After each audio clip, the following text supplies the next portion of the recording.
오늘 우리에게 주신 하나님 말씀 사무엘상 18장 1절부터 5절까지 말씀입니다. 시 한 편을 낭송함으로써 설교를 시작하고자 합니다. 마음이 울적할 때 저녁 강물 같은 벗 하나 있었으면, 날이 저무는데 마음 상그림에처럼 어두워 올 때 내 그림자를 안고 조용히 흐르는 강물 같은 친구 하나 있었으면, 울리지 않는 악기처럼 마음이 비어 있을 때 낮은 소리로 내게 오는 벗 하나 있었으면, 그와 함께 노래가 되어 들에 가득 번지는 벗 하나 있었으면, 오늘도 어제처럼 고개를 다 못 넘고 지쳐 있는데 달빛으로 다가와 등을 쓰다듬어주는 벗 하나 있었으면, 그와 함께라면 칠흑 속에서도 다시 먼 길을 갈 수 있는 벗 하나 있었으면. 도종환 선생님의 벗 하나 있었음이라고 하는 시입니다. 이 시에서 시인이 하고 싶은 말은 평생 진정한 벗 하나 있었으면 하는 그러한 소원을 담고 있는 시라고 할 수 있겠습니다. 우리가 수많은 사람들을 만나고 헤어집니다. 태어나면서부터 세상을 떠날 때까지 그야말로 이루 말할 수 없는 사람들을 만나고 헤어집니다. 어떤 사람은 그저 스쳐 지나가는 사람도 있고요, 어떤 사람은 거의 한평생을 같이 동행하는 사람도 있습니다. 대부분 이해관계 때문에 만나고 헤어집니다. 그래서 복잡한 사회에서 분주하게 살다 보면 중마고우라고 하더라도 잊고 살 수밖에 없는 우리 세태가 아닌가 싶습니다.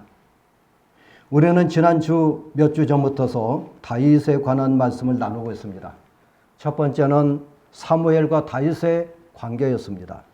두 번째는 다윗과 사울의 관계였습니다. 세 번째는 다윗과 골리앗의 관계였습니다. 오늘은 네 번째, 다윗과 요나단의 관계입니다. 요나단은 아버지 사울의 왕권을 상속받을 세자입니다. 다윗은 사무엘로부터서 차기 임금으로 간택받은 차기 임금 기름 부음 받은 종입니다. 라이벌이자 정적이 된 셈이죠. 그런데 놀랍게도 요나단이 다윗의 절대적인 지지자가 됩니다. 이거는 상상할 수 없는 이야기가 아닌가 싶습니다. 어떻게 이런 일이 있을 수밖에 없었을까요? 오늘 말씀을 보면 요나단은 다윗을 자기 생명처럼 사랑했다, 이렇게 말씀해 주고 있습니다. 1절에도 나오지만 3절에도 같은 말이 반복되고 있습니다.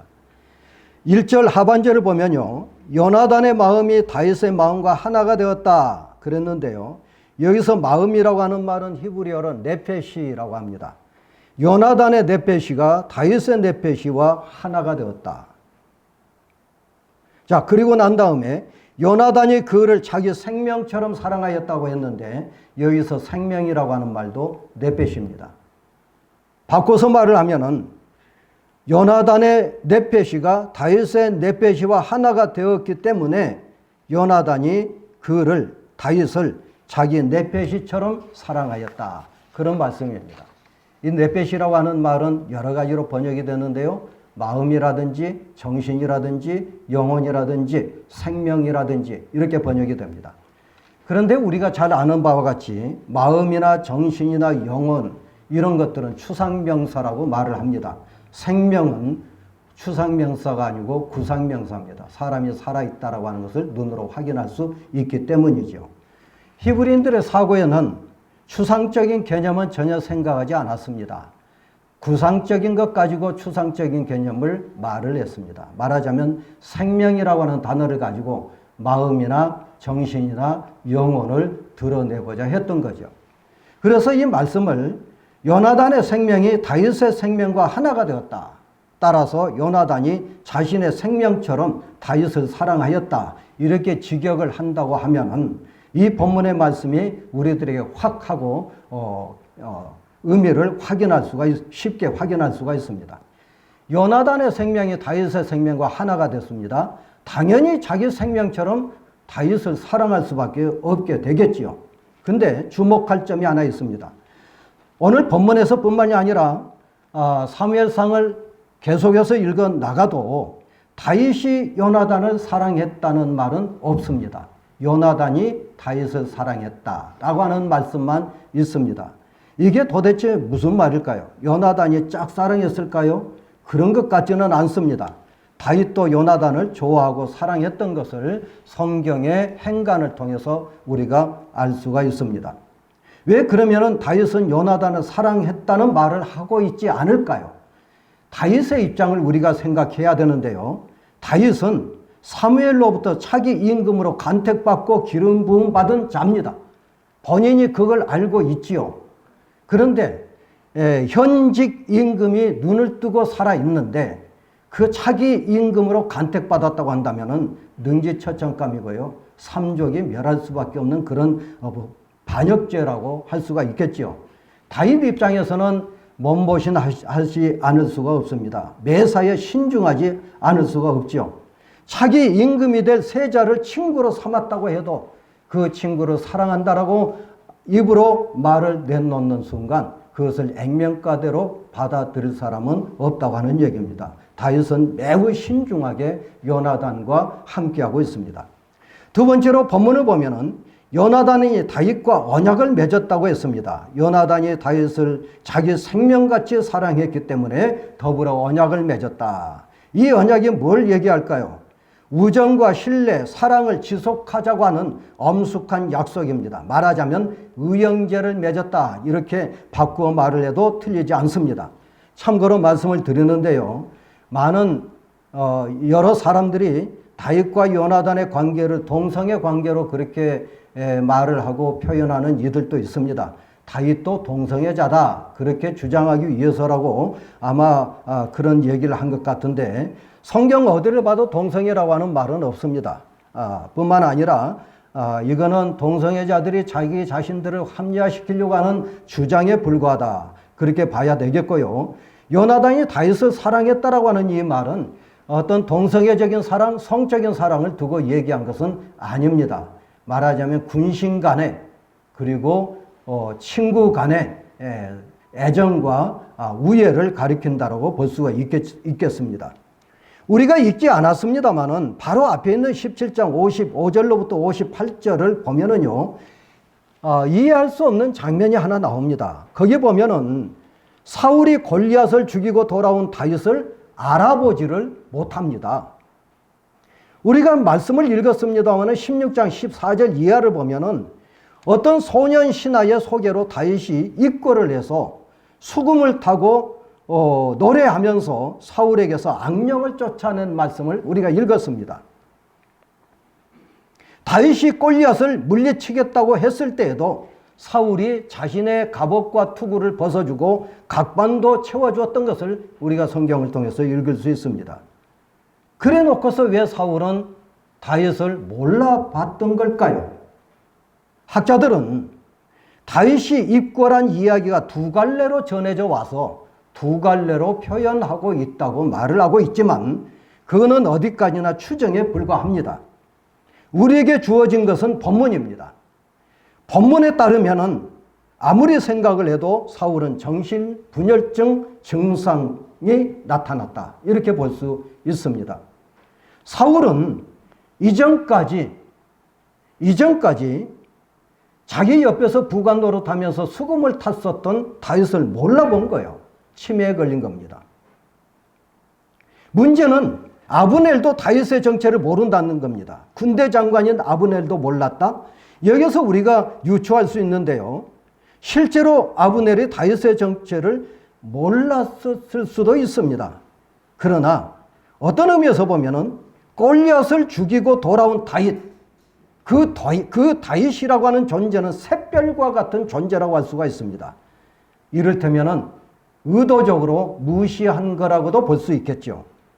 뿐만 아니라 사울 왕이 치매에 걸렸는데 사울 왕이 치매에 걸려서 다윗을 알아보지 못하고 있을 때에 아브넬이 알아봤다라고 말을 할 수 없었을 겁니다. 사울의 입장을 고려해서 나도 모른다 그렇게 말을 할 수 있었지 않았을까 그렇게 생각을 합니다. 어쨌든 사울에게서 악령을 쫓아내고 골리앗을 제거한 다윗. 다윗은 궁궐에 있는 사람들에게 있어도 없는 사람처럼 취급되고 있다. 이렇게 볼 수 있습니다. 임금님도 몰라보지요? 아브넬 군대 장관도 몰라봅니다. 그 외에 다른 사람들도 몰라봅니다. 진짜 몰라봤든지 아니면은 몰라본 것처럼 무시하고 있는지는 모르겠습니다만 분명한 것은 다윗이 궁궐에서 홀로, 말하자면 양육 강식의 정글과 같은 궁궐에서 홀로 살아남아야 된다는 그러한 말씀을 여기서 찾아볼 수가 있습니다. 다윗을 알아본 사람이 없습니다. 골리앗을 물리치고 왔음에도 불구하고, 블레셋의 그 기골이 장대한 골리앗을 물리치고 왔음에도 불구하고 다윗을 몰라본다? 이거는 범상한 일이 아닙니다. 궁궐에 있는 모든 관료들이 다윗을 의도적으로 무시하고 있다고밖에 보아지지 않습니다. 그런데 바로 그때 하나님께서는 놀랍게도 다윗의 나이버리자 정적인 요나단을 준비해 놓으셨다는 거죠. 요나단은 절대군주 사울의 맏아들 왕세자입니다. 궁궐에서 모든 사람이 다윗을 무시하고 있을 적에 떠오르는 샛별을 의도적으로 모르는 척하고 있을 때 요나단은 다윗을 자신의 생명처럼 사랑하고 다윗과 의형제를 맺었다 하는 겁니다. 정말 놀랍지 않습니까? 왕세자가 차기 대권을 노리는 베들레헴 촌놈 다윗을 가까이 하고 사랑할 뿐만이 아니라 의형제로 맺었다는 겁니다. 이거는 하나님께서 하신 일이 아니라고 한다면 있을 수 없는 일입니다. 하나님께서 하신 일입니다. 어떻게 하나님께서 하셨을까요? 우리가 본문을 통해서 두 가지 측면을 볼 수가 있는데요. 요나단은 이스라엘의 철천지 원수 블레셋의 장군 골리앗을 물리치고 돌아온 다윗의 용맹을 주목했을 겁니다. 13장과 14장을 보면은 아버지 사울의 정신이 오락가락할 때에 요나단은 블레셋을 물리치기 위하여 목숨을 걸고 고군분투합니다. 다윗이 골리앗을 물리치고 돌아왔으니 요나단 입장에서 봤을 적에 천군만마를 얻은 것과 진배 없었을 거다 하는 거죠. 다윗을 나라의 장래를 생각한다고 한다면 하나님께서 내리신 인재라고 믿을 수밖에 없었습니다. 따라서 요나단에게 차기 대권은 그리 중요한 일이 아닌 거죠. 풍전등화와 같은 나라를 생각한다면 하나님이 내리신 다윗과 의형제를 맺어야 된다라고 판단을 했을 겁니다. 또 다른 하나는 다윗의 용모에 있습니다. 다윗이 키가 크고 외모가 출중했다는 것은 아닙니다. 다윗의 얼굴에서 빛나는 이미지가 있다는 얘기였죠. 사무엘로부터 기름 부음을 받은 후에 다윗의 얼굴은 하나님의 영으로 충만한 얼굴빛, 바로 그것이었습니다. 하나님께서 동행하고 있었던 다윗이었던 거죠. 그 다윗에게 부정적인 얼굴이 있었겠습니까? 불안한 얼굴이 있었겠습니까? 근심 걱정이 있었겠습니까? 정리하면은 세속적인 기준에 따라서 요나단이 다윗과 의형제를 맺은 것은 아닙니다. 블레셋을 물리치고 나라를 굳게 세워야 한다는 현실적 과제 앞에서 하나님께서 내리신 이 다윗과 의형제를 맺고서 나라를 구해보자고 하는 요나단의 의도가 숨어 있다고 볼 수 있습니다.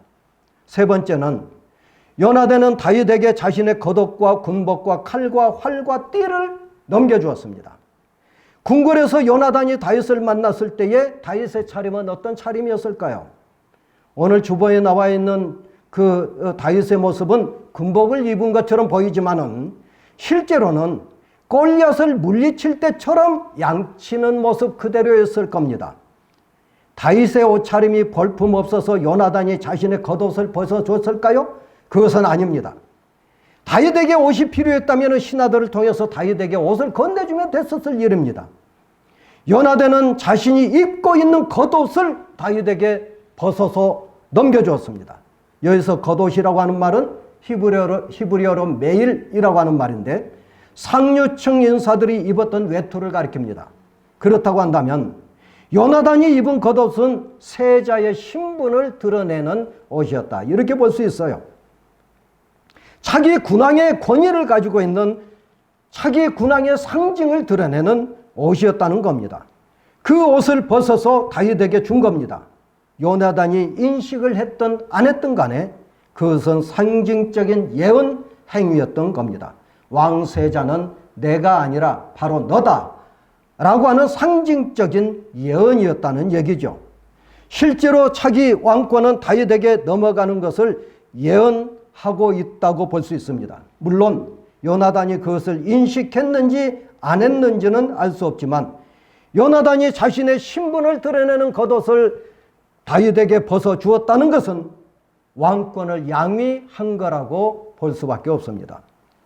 요나단이 벗어준 것은 겉옷만이 아닙니다. 군복을 벗어줬습니다.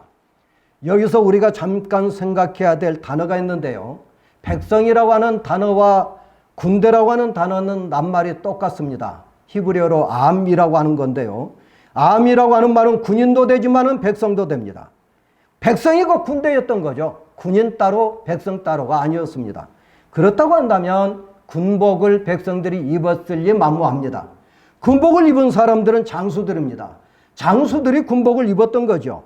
그것을 바로 다윗에게 벗어주었다. 말하자면 다윗을 장수로 인정했다고 볼 수밖에 없습니다. 칼과 활과 허리띠도 넘겨주었습니다. 전번에 말씀을 드렸습니다만 이스라엘에는 철공이 없었습니다. 철공이 없었으니 칼과 창을 만들 능력이 없었던 거죠. 칼과 창을 가지고 있다고 해도 날이 무뎌지면 그것을 벼릴 재간이 없었습니다. 그러니 백성들에게는 칼과 창이 이때까지만 해도 없었습니다. 요나단이 가지고 있었던 칼과 창은 그리고 활은 실전에서 필요한 무기였지만은 지휘권을 상징하는 무기였다고 볼 수밖에 없죠. 따라서 요나단이 다윗에게 그런 무기와 장비를 넘겨줬다는 것은 유사시에 군대를 동원할 권위와 권력을 넘겨줬다는 말과 다를 바가 없습니다. 이처럼 요나단은 절대적으로 다윗을 지지하면서 다윗을 사랑하고 있다 하는 것입니다. 다윗은 명실상부한 권력자가 된 거죠. 5절에 보면은 다윗은 가서 사울이 보내는 곳마다 지혜롭게 하였다 이렇게 말씀해 주고 있습니다.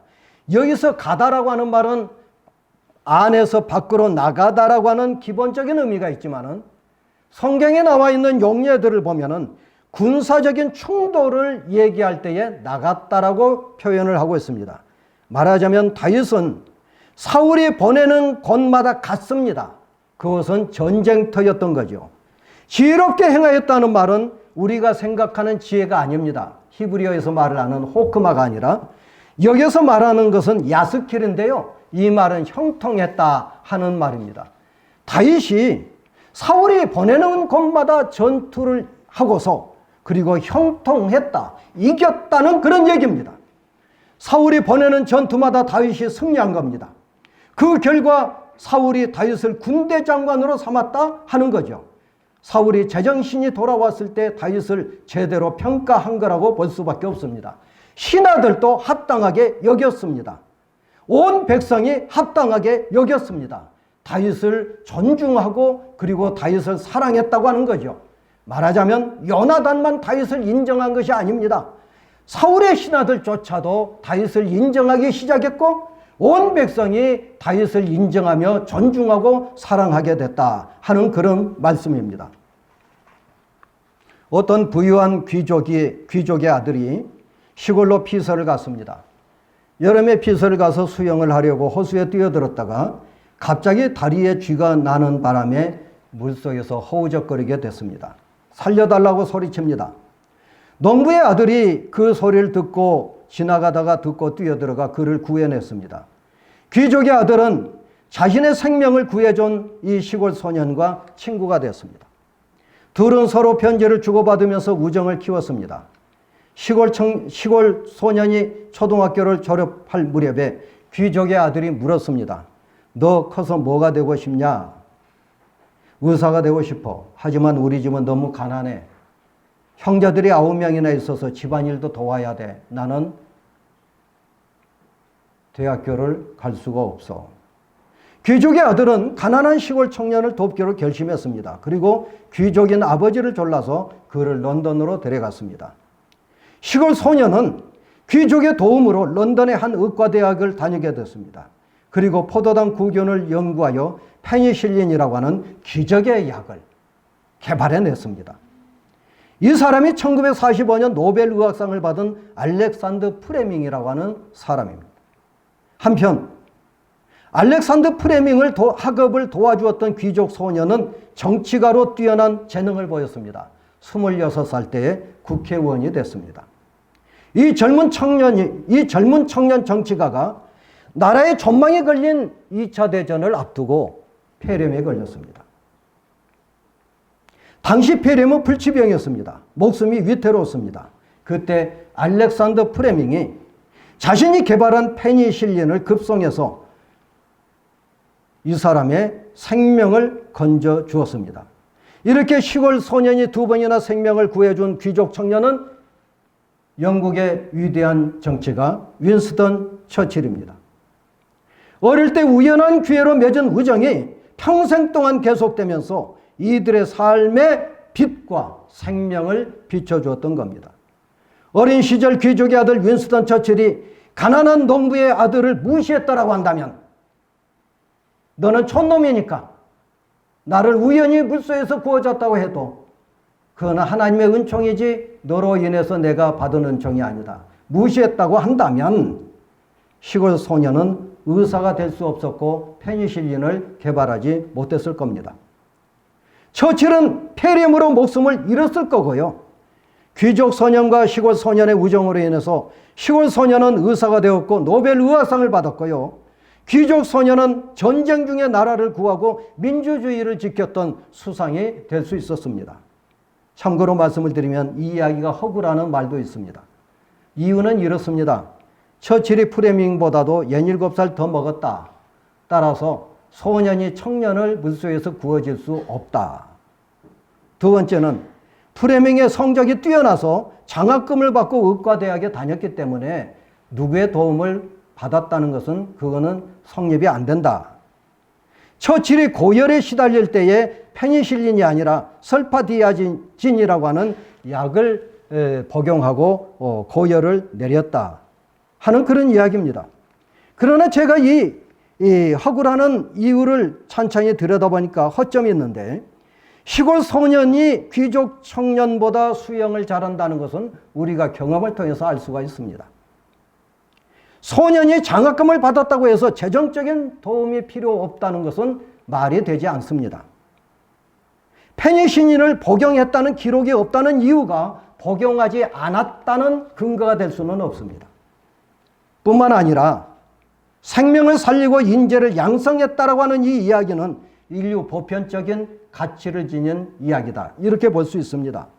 여러분은 생명을 살려준 적이 있습니까? 여러분은 인재를 양성해 보신 적이 있습니까? 누구에게 등록금 하라고 장학금을 줘 보신 적은 있으신지요? 생명을 살리고 인재를 키워서 우정을 나눈다고 한다면 그것보다 보람된 일은 없을 거라고 믿습니다. C.R. 함석헌 선생님은 이런 시를 남겼습니다.